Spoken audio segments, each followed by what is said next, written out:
What is up, everybody? It's Waiko, and today we're gonna be trying drum and bass. Is it just a mirage?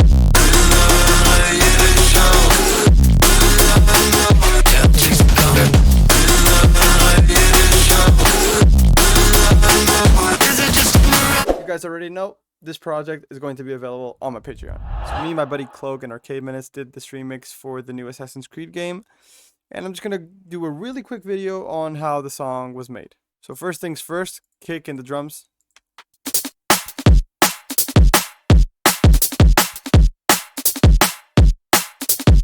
The snares in sort of like loops.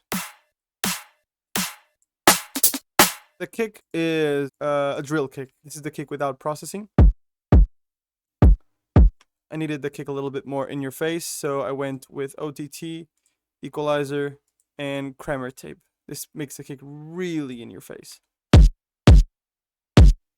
So yeah, that's it for the kick. So what I did as well is add more drum and bass loops.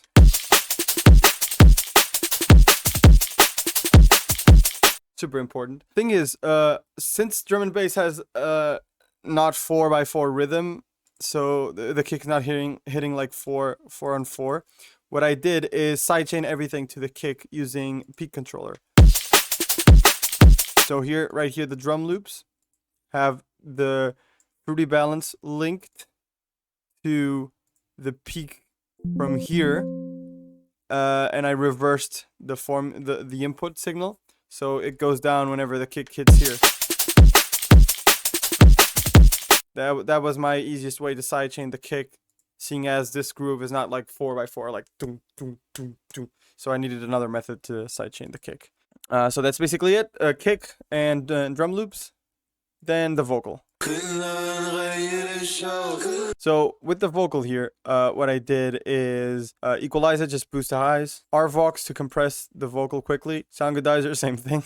This method here that I use with Pro Q3 is to make the vocal stereo. I boost the left speaker per se in the mid range, and the right speaker on the high end, more equalizing, and then sidechain the vocal to the kick using fruity balance as well. The same signal is the fruity peak controller. And then finally, what I did with the vocoder right here is besides tweaking the formant and the alternator here, I linked this to a MIDI out and made like a bass line with the vocal. So like, Yeah, I'm chasing karma.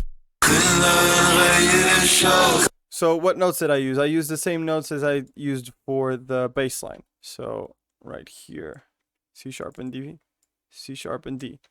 So I used the same notes as I did for the bass line, hoping it would sound good, and it did. I didn't know it was gonna sound good automatically. I just tried it, and it sounded good. For the sub, sustain. So in my opinion, for drum and bass, this works pretty well, like sustain notes for sub and res.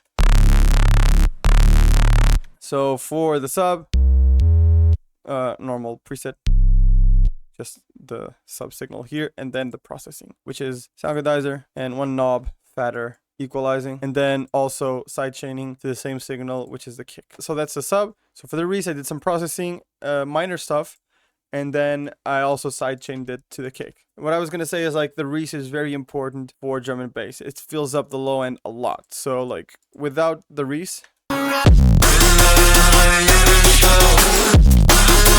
and now with the res,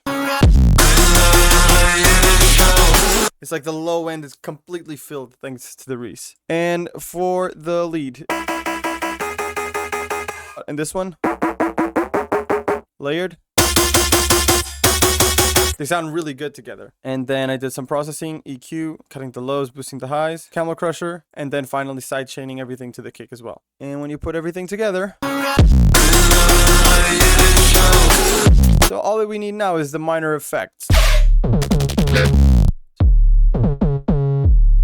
Kind of like doing a fill, but with an 808, and then this serum bass, pitching down really fast, and with a lot of processing. I think it sounds good. And that's basically it. So yeah, I kept it simple. As always, just tried to find the right elements. I'm not a drum and bass expert, just wanted to play around a little bit. So if you guys want to learn from this project, it's going to be available on my Patreon. Thank you so much for everybody that keeps supporting me. See you guys soon. Wike on, wike off.